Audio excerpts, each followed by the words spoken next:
Hello, friends. Скучали по мне? Меня как-никак целый месяц не было. Я тоже скучал.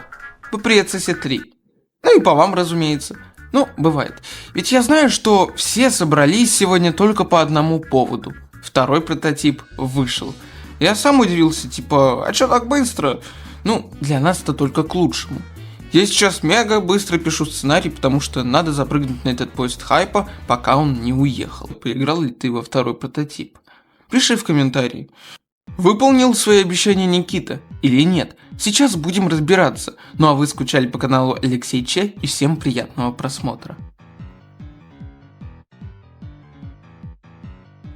Немного истории. В одном из видео-билдов на их коннекте 25 года они презентовали трейлеры и тизеры игр под их издательством. Среди них был, конечно же, Princess 3, которые ждали больше остальных игр.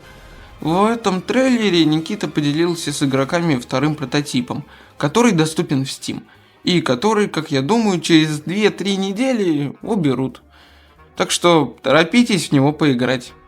Еще, думаю, скоро новый девлог выйдет, где нам могут рассказать про третий прототип. Возможно. Теперь уже про сам прототип. В Steam на странице данной игры разработчики сделали нормальное оформление. Оно стало не таким колхозным, что ли. Вообще, смена логотипа и новый арт с этим большим соседом выглядит зачетнее прошлых. Только соседа в игре нет. И гостя тоже.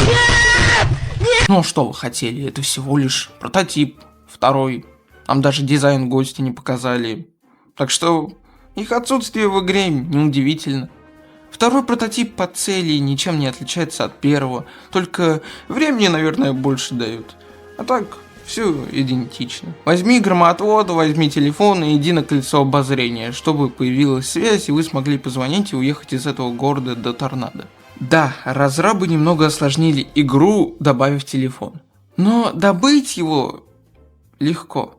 Кстати, саму игру я прошел за 28 минут, и тут вспоминаются слова Никиты про изучение второго прототипа и сколько оно заняло бы времени. Но, во-первых, 15 часов можно и симулятор русской березы изучать. Что же изменилось и в чем отличие первого и второго прототипа? Во втором прототипе появилась новая карта с новыми домами, и в каждом доме будет система безопасности, а двери будут закрыты на замки. Поэтому попасть в дом будет труднее. Реалистично, ничего не скажешь. Но это не беда, потому что в этой игре неплохо сделан паркур. Не хватает, конечно, способности Квентина карабкаться наверх, а так неплохо. Добавили новые предметы. Например, кувалду, банку с непонятно чем, чемодан с инструментами и... Гришу. Брюква, ты слыхала?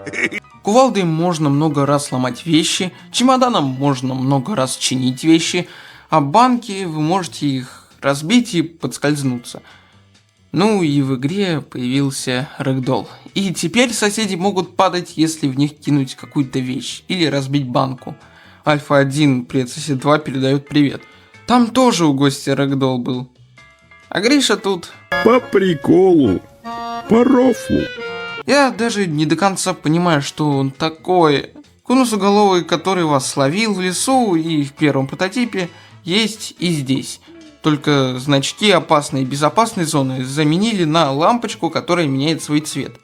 Когда мы идем в лес, то под лампочкой появляется знак, а когда проникаем в чей-то дом, лампа становится темной. Жители Вороньих ручьев реагируют на ваш визит в их дом по-разному. Якоб, например, боится игрока, а Ирис нет. У них есть анимации. Вандал, как нам показывали во втором девлоге, может пытаться поднимать штангу. Ирис может танцевать, а Якоб спать. Еще меня немного бесит, когда при поимке у игрока пропадают вещи. Ладно, если бы они лежали на месте поимки, но они могут валяться фиг пойми где. В игре можно взаимодействовать с большей частью предметов. Я даже удивился, когда узнал, что в руки можно брать тумбочку. Хочу сказать, что игра выглядит... красиво. По-моему, я уже об этом говорил. Но неважно. Я хочу сказать, что оптимизация у игры ужасная. У меня в настройках медиум стоит. На настройках выше игру начинает плющить. И это точно не проблема моего компа. И напоследок, они не изменили главное меню. Это меню со старым логотипом. И, наверное, уже со старым персонажем. Я хз кто это. Ну и я рассказал практически про все, что есть в этой игре. Не рассказал только про отношения соседей, но у меня не получилось их задобрить. Ну и на этом все. Посмотрим, что будет дальше говорить Никита, а то у нас еще новости впереди. В общем, скачивайте и играйте во второй прототип и присоединяйтесь в мой телеграм и дискорд.